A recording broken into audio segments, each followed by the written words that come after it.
Nacido en la ciudad de La Paz, es licenciado en Historia por la UAPS y también obtuvo la maestría en Historia Regional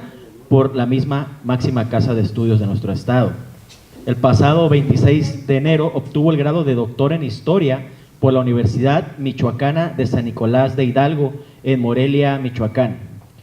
con la tesis titulada Gobierno y Misiones durante la Administración Dominica en la Antigua California, 1772-1855. Ha sido promotor cultural y un prominente difusor de la historia de Baja California Sur, además de ser organizador y también ponente en diversos simposios sobre historia y antropología regional. Es docente de nivel licenciatura en la Universidad Mundial con las asignaturas de Historia y Desarrollo Regional y México en el Mundo. Actualmente, Luis Trasviña se desempeña como jefe del Departamento de Resguardo de Bienes Culturales del Instituto Nacional de Antropología e Historia de la Delegación en Baja California Sur. Bienvenido, doctor Trasviña, y adelante. Muchas gracias, tocayo. Buenas tardes a todos. Agradecer, por supuesto, a la Asociación CAEL, Californios Amigos de la Historia y los Estudios Locales, por haberme hecho esta invitación. Me siento muy honrado de poder presentarles algo de lo que he trabajado en los últimos meses, en los últimos años, que es sobre misioneros dominicos aquí en la Baja California. Lo que vengo a presentarles el día de hoy es parte de esta tesis que presenté a principios de año y en la que trato parte de ella, cómo fue la decadencia o las causas que orillaron a la decadencia del sistema misional. Entre una de esas causas de la decadencia, pues está esto que podemos llamar la estocada final, que van a ser finalmente los decretos y las instrucciones en las que se cierran por completo las misiones y pasan a formar parte del clero secular en parroquias a través de la instauración de la diócesis. Para no dejar algunos datos o algunas lagunas, me voy a permitir, la he preparado para leerla, para tratar de no dejar ningunos datos fuera y tratar de que sea lo más clara posible para que se pueda comprender de una manera un poco más fácil. Entonces, si me permiten, inicio con la lectura. Estando los dominicos a cargo de las misiones, es que se dio el paso definitivo a la decadencia de estas instituciones en la península de Baja California. Desde su llegada en 1772, los dominicos tuvieron que sortear una serie de eventualidades que los envolvían en una mayor responsabilidad administrativa. Por una parte, estuvieron sumidos constantemente en conflictos internos con las autoridades civiles y por la otra, tuvieron de enfrentar la paulatina transición del régimen virreinal al gobierno republicano y en el ínter, una etapa donde los apoyos eran sumamente escasos. A partir de la segunda década del siglo XIX, las nuevas condiciones políticas surgidas por el movimiento de independencia dejaron al sistema misional en un colapso administrativo y dando un paso más acelerado hacia el proceso de secularización, ya que derivado de dichos cambios, las autoridades centrales ofrecieron un respaldo más firme a sus representantes regionales a fin de que ejercieran una mayor vigilancia sobre los misioneros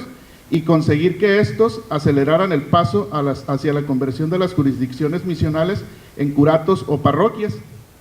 Como explicaremos, se trató de un proceso complejo, pues las condiciones particulares de la península hicieron que, aún instaurado el sistema republicano, la presencia de misioneros seguía siendo un apoyo indispensable. Hasta fines del siglo XVIII, el proceso de secularización de las misiones peninsulares fue un asunto que se fue prolongando por décadas, a pesar de que la población indígena ya había desaparecido prácticamente en todas las misiones del centro y sur peninsular.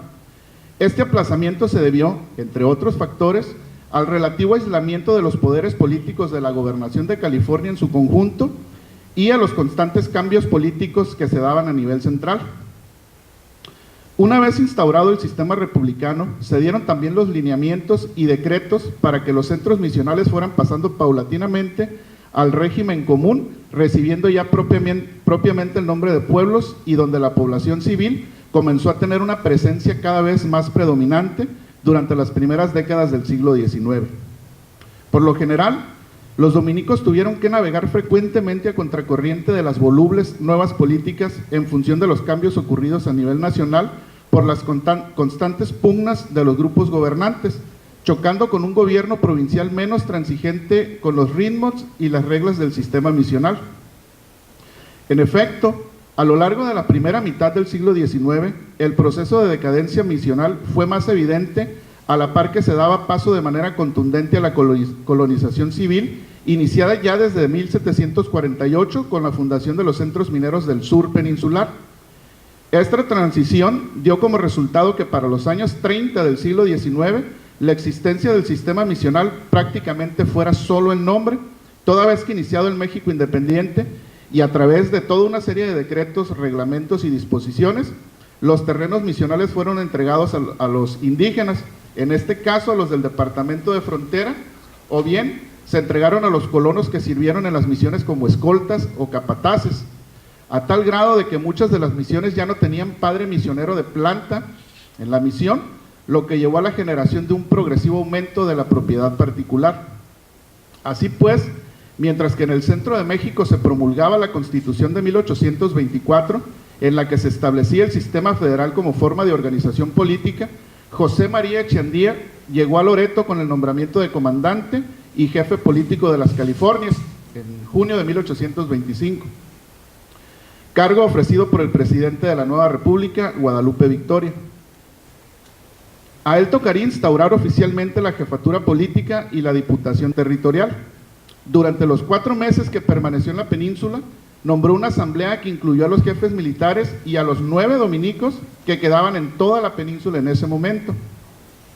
El 10 de julio hizo una organización política gubernamental en la que la península quedó dividida en 4 distritos, cada una con una sede de gobierno: Cabo San Lucas, cuya cabecera fue primero Todos Santos, y después en 1830 un naciente Puerto de la Paz; Loreto, con sede en el pueblo de Loreto; Santa Gertrudis, que junto con la misión se convirtió en cabeza distrital; y San Pedro Mártir en San Vicente como sede, en el área de Frontera. Poco antes de que Echeandía partiera a establecerse a la Alta California, en agosto de 1825, dictó una serie de medidas a través de un reglamento compuesto de 9 artículos en el que prácticamente se muestra la ideología liberal del nuevo gobierno mexicano, por lo que se intenta dar con dicho reglamento un avance importante a la secularización de algunas de las misiones peninsulares. Entre los artículos del reglamento, Echeandía estipulaba que los indios deberían tener las tierras misionales en propiedad comunal y que debían ser administradas por mayordomos elegidos por ellos mismos. Se les daría la semilla y herramientas para apoyarlos en los cultivos y la mitad del ganado mayor y menor de cada misión, mientras que los religiosos usarían la otra parte para su manutención y la de sus iglesias.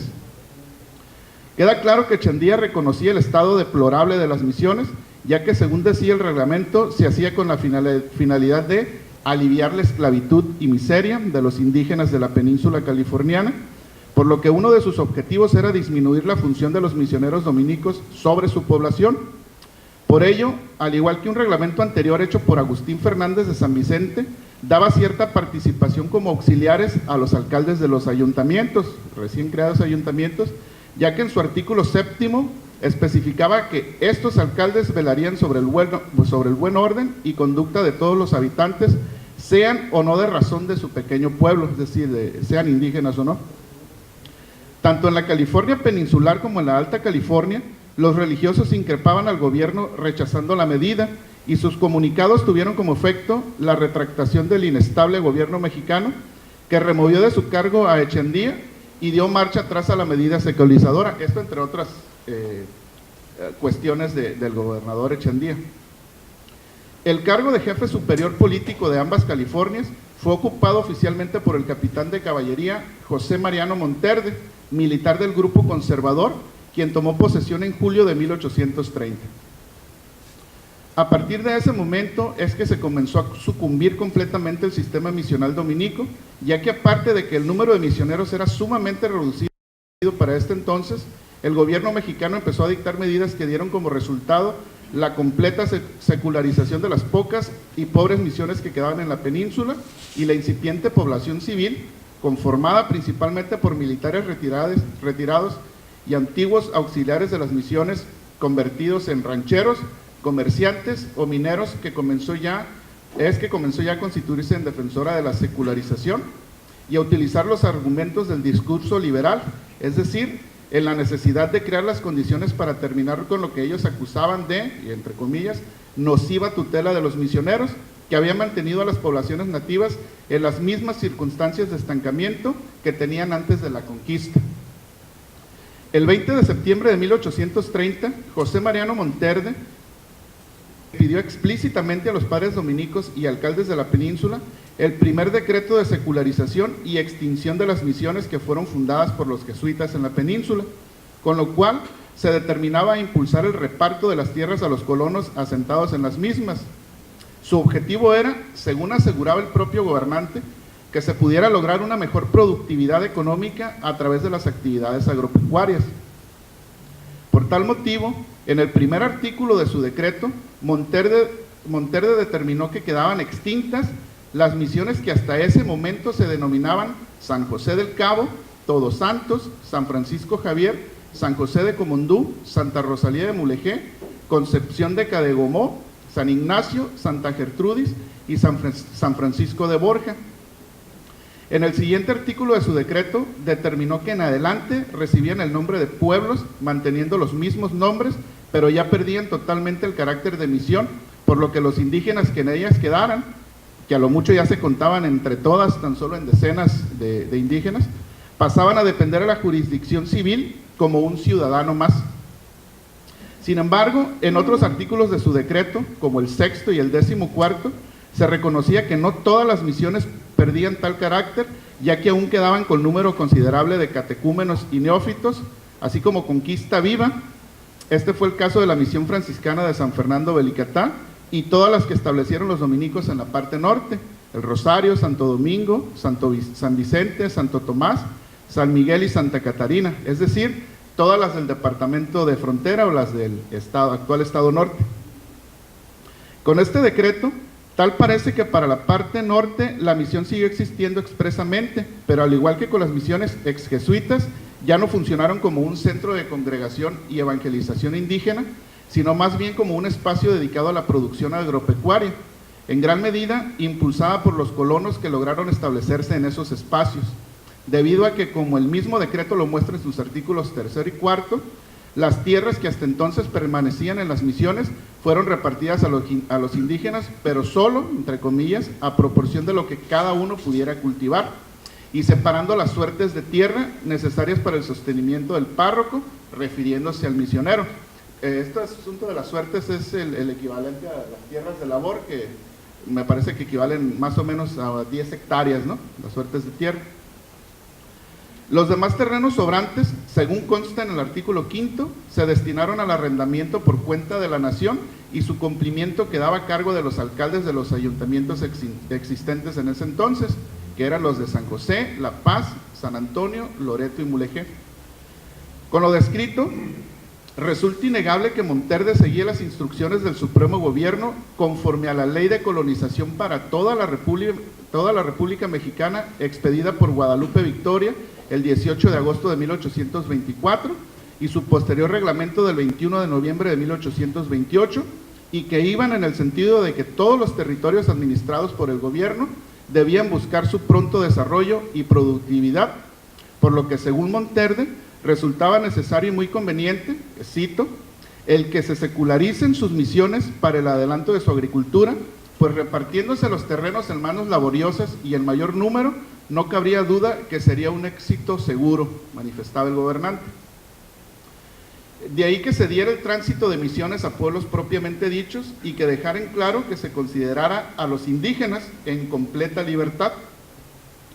También en su reglamento, Monterde delegaba las facultades a los ayuntamientos para que fueran ellos los encargados de repartir equitativamente los terrenos, advirtiendo a los ediles que al realizar los dichos repartos debían señalar a los indígenas que tenían prohibido enajenar la tierra y sus herramientas de trabajo, ya que solo quedaban como poseedores y no como propietarios. No obstante lo meticuloso del decreto,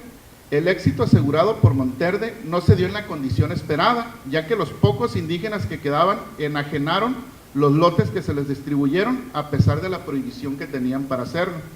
Además, Ya desde algunas décadas atrás, la población de las antiguas misiones jesuitas, sobre todo las del extremo sur, había sido sustituida por colonos que desarrollaron nuevas formas de organización social y política con actividades económicas que requirieron de las tierras misionales para su consolidación. Lo que fue un hecho es que su decreto propició que entraran en circulación terrenos que habían estado bajo el dominio de las misiones y que para la parte sur representaban las mejores tierras de cultivo y pastoreo, razón por la cual los ayuntamientos supieron aprovechar las facultades otorgadas por Monterde, pues se extendieron bastantes concesiones de tierra entre los años de 1830 y 1832. En conjunto fueron por el orden de 24 sitios, con lo que se acrecentó el número de colonias civiles en la región peninsular, la parte sur. Por supuesto, las concesiones de tierras ocasionaron un largo historial de pugnas, querellas y conflictos por los derechos de posesión, pues a la vez eran problemas económicos y de poder ante una nueva sociedad regional que comenzaba a gestarse en el sur peninsular. Lo que nos interesa resaltar aquí es la postura de los dominicos ante tal situación. Lo primero que podemos decir es que con este decreto, Monterde prácticamente obligó a los únicos 7 padres dominicos que quedaban en ese momento en toda la península a mantenerse con sus propios medios. Es de señalar que aunque el decreto daba paso acelerado al proceso de secularización, era una realidad que todavía existía la disyuntiva de que no se establecía ninguna parroquia en los extintos asentamientos misionales. Por lo tanto, esta situación les dejaba margen a este ya reducido grupo de dominicos de ejercer cierto control sobre las tierras misionales ya decretadas, extintas como tales, lo que generó una serie de conflictos y enfrentamientos con las autoridades civiles. El caso más documentado y que explica muy bien esta situación es la del padre dominico Gabriel González, llegado a la península a mediados de 1825 y que a la postre se convirtió en el último padre presidente de las misiones y encargado de la misión de Todos Santos, región que hasta entonces contaba con las mejores tierras y que al paso de unos años se convirtió en una de las más solicitadas por los colonos. De ahí que muy pronto el padre González comenzó a ser muy criticado por las autoridades civiles, dado su modo de conducirse, más como un cacique, como un fraile, así lo refieren varios documentos de archivo que me tocó consultar. Por tales motivos, el padre González junto con otro dominico, Tomás Ahumada, fueron acusados severamente en 1830 de enriquecerse, cito, por contrabando y fraudes, de ser dueños de haciendas y por tener a los indios como esclavos. Al respecto, también Manuel Victoria, jefe político interino por un breve lapso, llegó a describirlo como, y cito palabras de Manuel Victoria, como de la conducta moral más escandalosa y corrompida, usurero y perverso, y el azote más cruel e inhumano que pudiera imaginarse para los infelices indios. Esto lo decía el gobernante, ¿no? Uno de los conflictos que más resonancia tuvo fue con el alcalde de la municipalidad de San Antonio, Manuel Amao, debido a que este último inició una disputa con el dominico para que el ayuntamiento de San Antonio, de cuya jurisdicción pertenecía a la misión de Todos Santos, pudiera hacer el reparto de tierras de labor. Según decía Mao, dicho misionero utilizaba las tierras de la misión como si fuera una hacienda particular. A partir de ese momento, los conflictos entre autoridades y misioneros, representados básicamente por el padre Gabriel González, fue una constante en la que se manifestaba una pujante colonización civil como sucesora de un muy disminuido sistema misional y el intento por ejercer un control sobre las tierras más productivas, las cuales se concentraban en el extremo sur peninsular y fundamentalmente en los predios donde habían sido establecidos los centros misionales. Además, también ya para 1830 era una realidad que el nuevo tipo de organización económica, el rancho, fue uno de los elementos esenciales para el desarrollo de esta región, razón por la cual las tierras misionales eran tan ambicionadas. Asimismo, es de señalar que una situación que prácticamente amparó el decreto del gobernador José Mariano Monterde se dio cuando Valentín Gómez Farías, como sustituto de Antonio López de Santa Ana, dictó una serie de decretos tendientes a debilitar el poder económico de la iglesia. Por ejemplo, se prohibió a los clérigos el cobro por sus servicios religiosos y emitió la secularización de las misiones tanto de la Baja como de la Alta California, el 17 de agosto de 1833. Algo que resulta interesante en este decreto es que en ninguno de sus artículos se hace alusión alguna a lo relativo a las temporalidades, es decir, a las productividades de cada misión, ¿no? No obstante, entre los varios puntos de este decreto destacan los que estipulaban que en cada misión debía pasar a ser parroquia y establecerse un cura secular, pero quizá el más certero en cuanto a restar fuerza a los misioneros dominicos fue su artículo 8º, que estipuló que, y cito, para proveer pronta y eficazmente a las necesidades espirituales de ambas Californias, se establece en la capital de la Alta California un vicario foráneo que extienda su jurisdicción a los dos territorios, es decir, la Alta y la Baja California. Prácticamente se estaba suprimiendo el sistema misional para toda la región californiana, dando paso a un clero más controlado por el gobierno, restándole así mayor influencia económica, pues dejaba claramente establecido en su artículo 3º que quedaba tajantemente prohibido percibir derecho alguno por casamientos, bautismos, entierros, ni bajo otra cualquier denominación. A esta ley seguiría otra en 1834, un decreto que ordenaba la secularización de todas las misiones del resto del país. Con estas disposiciones se veía confirmado el carácter modernizador del gobierno central. Sin embargo, en la práctica, ninguna de las dos leyes fue cumplida cabalmente en la región peninsular, dadas sus condiciones, condiciones que la hacían diferente al resto del país, fundamentalmente porque no existían los recursos ni los medios, así como tampoco personal religioso que quisiera sustituir como párrocos a los misioneros de la California peninsular. Además, aunado a esta situación, resulta interesante mencionar que hubo un factor que les continuó otorgando facultad a los dominicos para seguir ejerciendo su ministerio como misioneros. Esto se debió a los tantos cambios e instrucciones que dieron como resultado que el papel de los misioneros dominicos fuera demasiado confuso para las autoridades civiles, tanto locales como del centro del país. Así quedó de manifiesto en una consulta que el jefe político de la Baja California hizo al gobierno supremo en 1836 sobre si debería considerarse a los religiosos como curas interinos o como misioneros. Esta era la confusión, ¿no? Con tantos decretos se suprimían, pero no llegaba ningún padre a establecer la parroquia.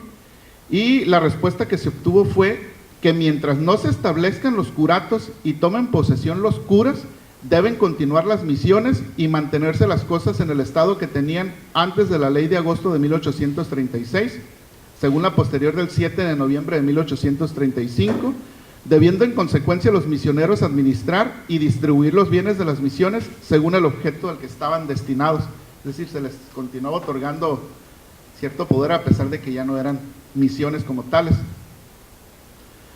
Como podemos observar, la respuesta que se obtuvo fue que los eclesiásticos regulares debían continuar con ese carácter hasta que fuesen formalmente establecidos los curatos, algo que no fue en lo inmediato debido a la falta de voluntarios que quisieran venir a esta parte tan lejana del país.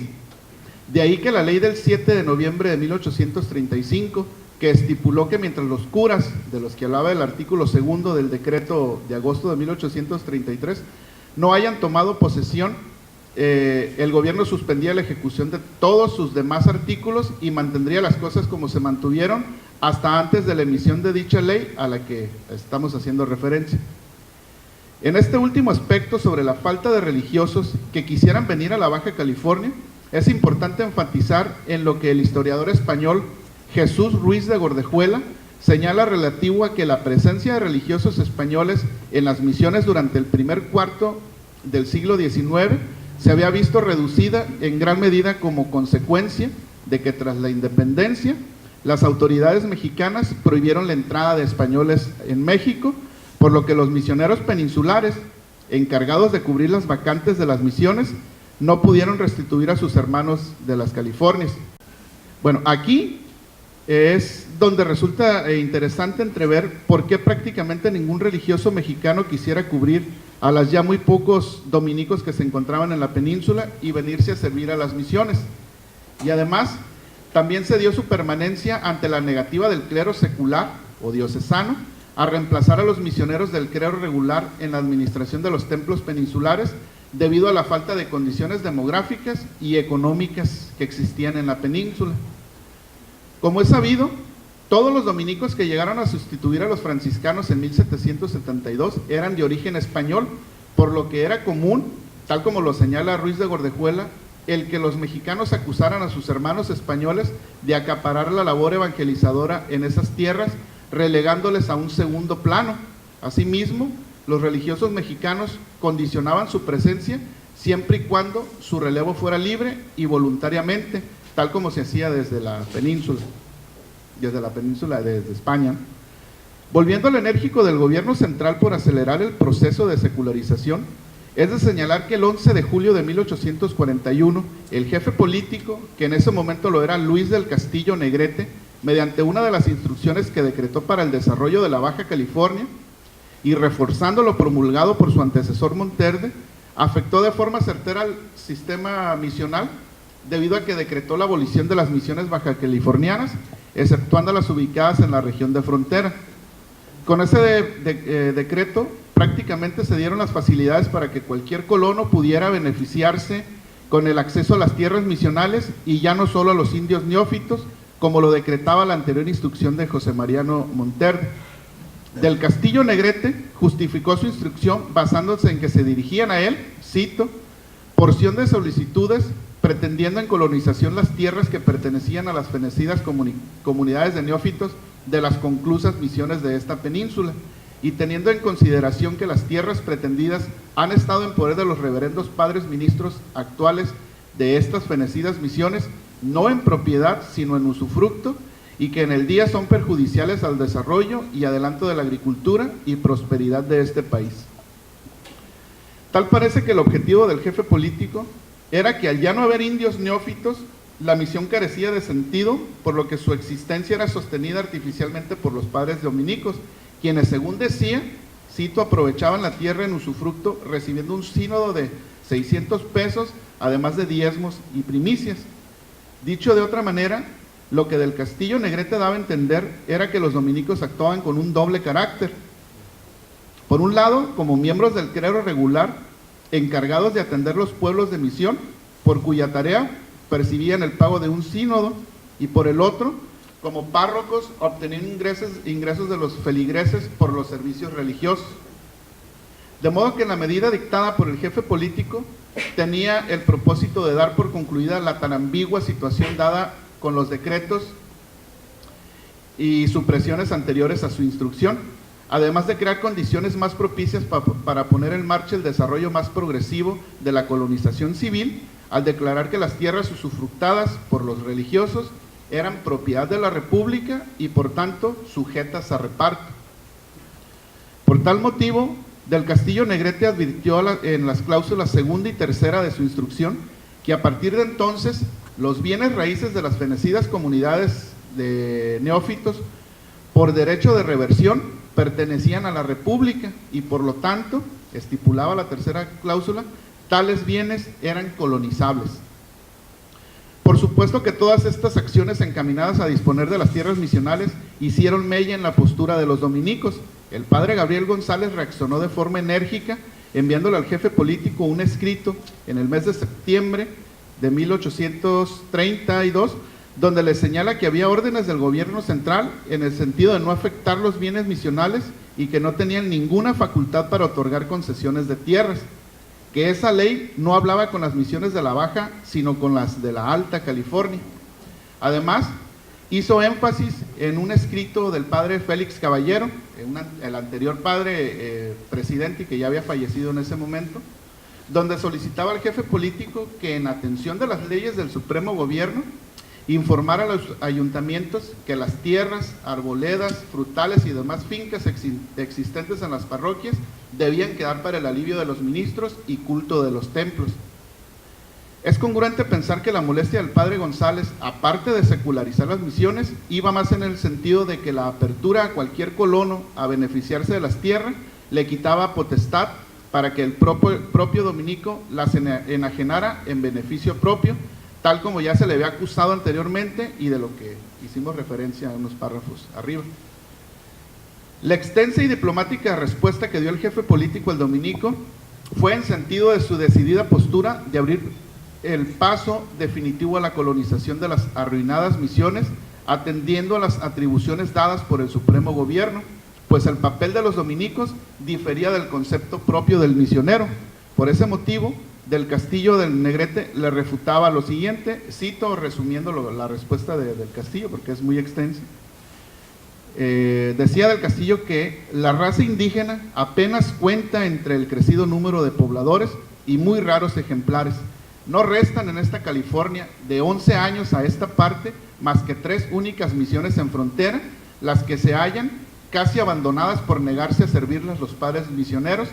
que se han constituido arbitrariamente en párrocos de estos pueblos del sur. Como jefe político, defiendo los intereses populares. El Supremo Gobierno me ha confiado legalmente esta autoridad gubernativa. En colonizar las tierras de las extintas misiones, he procedido conforme a mi obligación, obsequiando las leyes y conveniencia pública, fomentando la población y el interés e importancia moral de los pobladores. Independientemente de lo que el dominico pudiera hacer, es un hecho que el jefe político también fue enérgico en sus decisiones y, haciendo uso de sus facultades como gobernante, dejó en claro que esa ley debía aplicarse como las otras, sin esperar nuevas órdenes del gobierno para ponerla en práctica.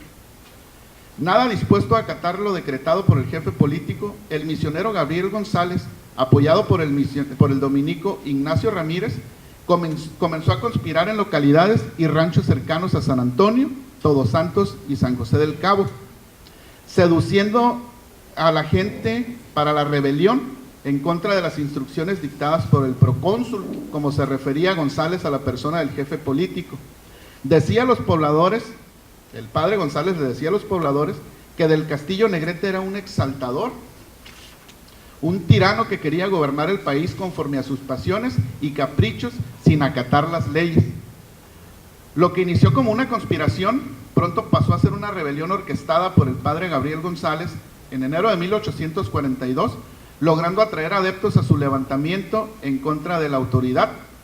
Es muy probable que varios de los colonos que se unieron a González poseían tierras adquiridas de los indígenas de tiempo atrás y sintieron la necesidad de unirse a su causa al sentirse afectados por la decisión del jefe político de cobrar ciertos impuestos por sitios y suertes de tierra que antes no pagaban y considerarlos tan solo posesionarios, no propietarios de sus tierras. Por lo tanto, temían la desaparición de la misión al cuestionar al jefe político la existencia de la propiedad absoluta, asunto que dejó a los colonos en la inseguridad respecto a sus posesiones territoriales. Sin entrar en demasiados detalles, diremos que la rebelión del dominico fue sofocada a los pocos días después de iniciada, culminando con la derrota y posterior captura de los sublevados, incluyendo al dominico. Por su parte, el jefe político desconoció al padre González como presidente de las misiones y fue obligado a dejar la Baja California y exiliado a la Ciudad de México por haber dirigido la sublevación que iba en contra de los estatutos y disposiciones del Supremo Gobierno, quedando Fray Ignacio Ramírez de Arellano en relevo del padre González. Consiguientemente, la ausencia del padre González del suelo peninsular no necesariamente le representó un obstáculo para continuar su disputa en contra del jefe político. Al contrario, estando exiliado en la Ciudad de México y dadas sus hábiles argumentaciones, se dedicó a convencer a algunos ministros para que lo apoyaran con su causa. El ejemplo más conocido es el de la gestión que realizó con el ministro de Guerra y Marina, José María Tornel, respecto, según el dominico, a los atropellos que estaba causando el Castillo Negrete en contra de los religiosos y los bienes misionales. En una carta dirigida a Matías Moreno, uno de sus allegados en Todos Santos, fechada en mayo de 1842, el padre González le expresaba sobre sus reuniones con Tornel. Cito una parte de la carta del padre: he estado en su casa algunas veces y me ha dispensado singular atención. Lo mejor es que he sido creído y despachado favorablemente. Yo debo volver a California. Se me entregarán los bienes del padre caballero, las tierras que usurpó Luis del Castillo Negrete, y he de ser indemnizado de cuanto me robaron de mis intereses. Debo además llevar 6 padres, pero de estos ninguno quiso ir. Sabiendo por experiencia de mi cabeza lo que pasa en la California con los que mandan, a veces, decía el padre Gabriel González en la misiva.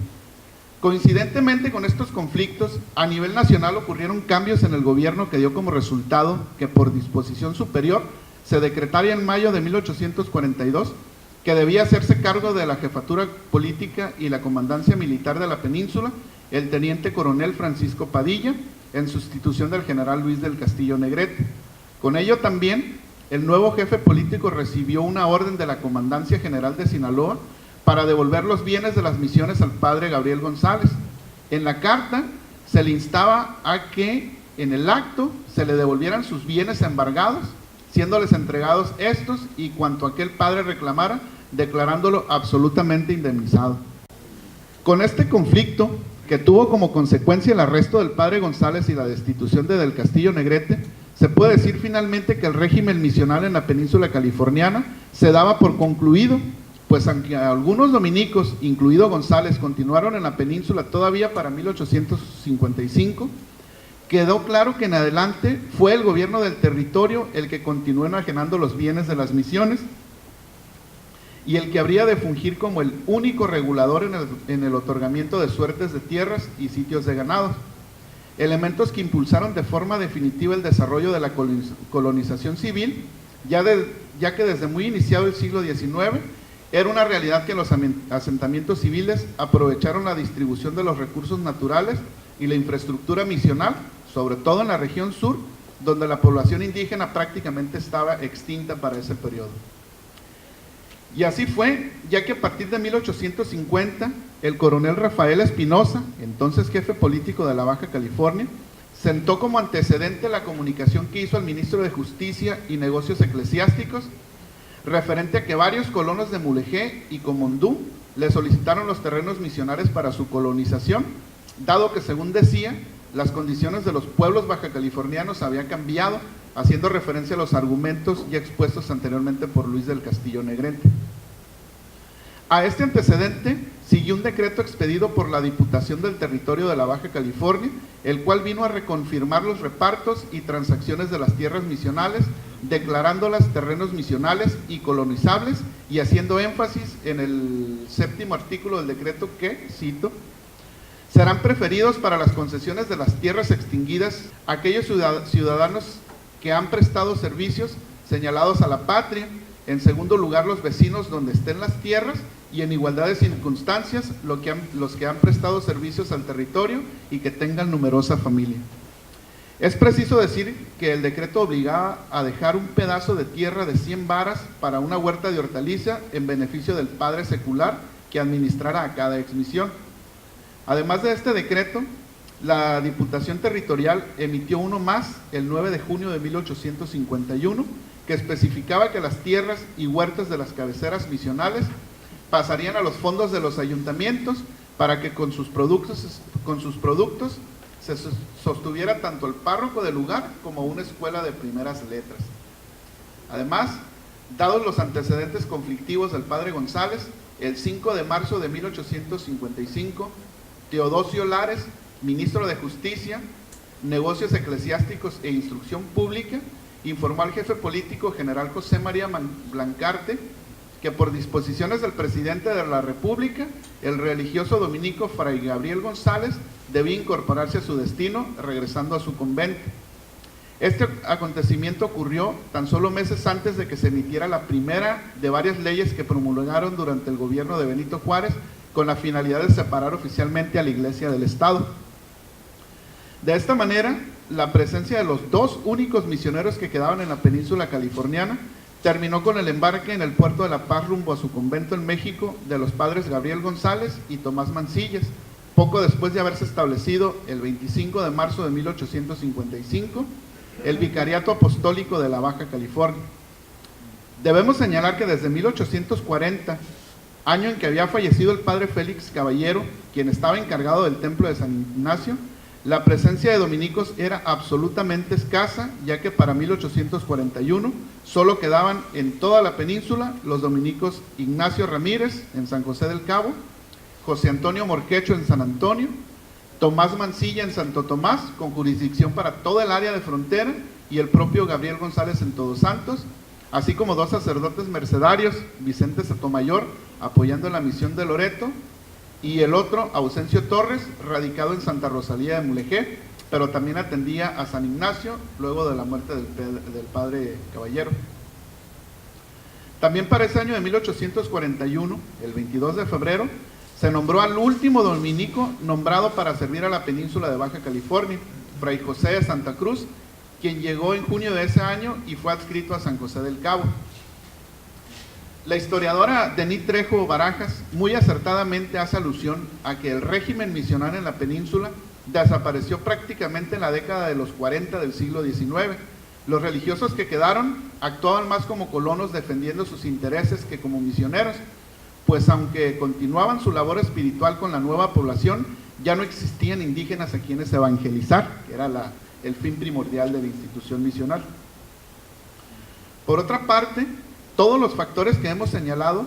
propiciaron una recomposición en la población sur peninsular que afectaron de manera directa los objetivos del sistema misional, ya que comenzó a darse un repoblamiento sustancial de pobladores no indígenas, al menos no nativos, que se establecieron en las cabeceras misionales y ranchos aledaños a estas. Para la municipalidad y Real Minero de San Antonio y la población de Todos Santos, se registró una población de 1,781 habitantes dispersos en ranchos ganaderos. La municipalidad de Loreto, que iba desde la extinguida misión de San Luis Gonzaga al sur hasta el pueblo de San Francisco de Borja al norte, contaba con 1,200 habitantes en 1836. Tan solo en la exmisión de Loreto se reunían 220 habitantes, ninguno indígena nativo, dedicados a la pesca de perlas, la ganadería y la agricultura. En la exmisión de San Javier se concentraban 100 individuos que sobrevivían con mucha dificultad debido a la escasez de agua para las siembras y el ganado. Para este momento, las exmisiones de San Francisco de Borja y Santa Gertrudes estaban prácticamente despobladas y en los alrededores de la misión de San José de Comondú concentraban a 400 personas. La exmisión de Santa Rosalía de Mulegé, convertida en pueblo, tenía 200 pobladores, teniendo un crecimiento importante cuando empezó a llegar gente de la contracosta, interesada principalmente en la pesca de perla y el carey. San Ignacio contaba a 200 lugareños. Para el caso de las misiones de frontera, 1849 va a marcar su descenso definitivo, pues según datos que aporta Peveril Meigs, la primera fundación, la del Rosario, contaba con 25 personas. Santo Domingo contaba con solo 25 habitantes, Santo Tomás 60 y con un solo indio para 1853 en San Miguel. Finalmente,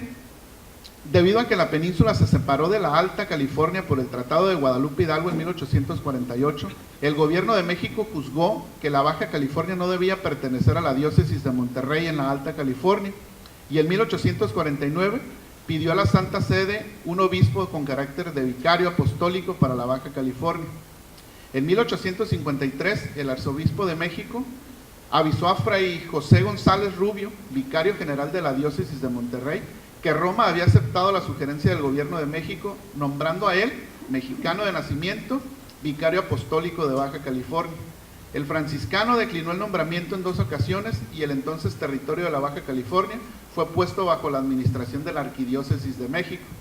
dándose de esta manera el fin definitivo del sistema misional bajo la orden de los dominicos, cuya presencia fue la que por más tiempo permaneció en la península, a pesar de que su administración se dio en condiciones completamente distintas a las de los jesuitas o a los de los franciscanos en la Alta California.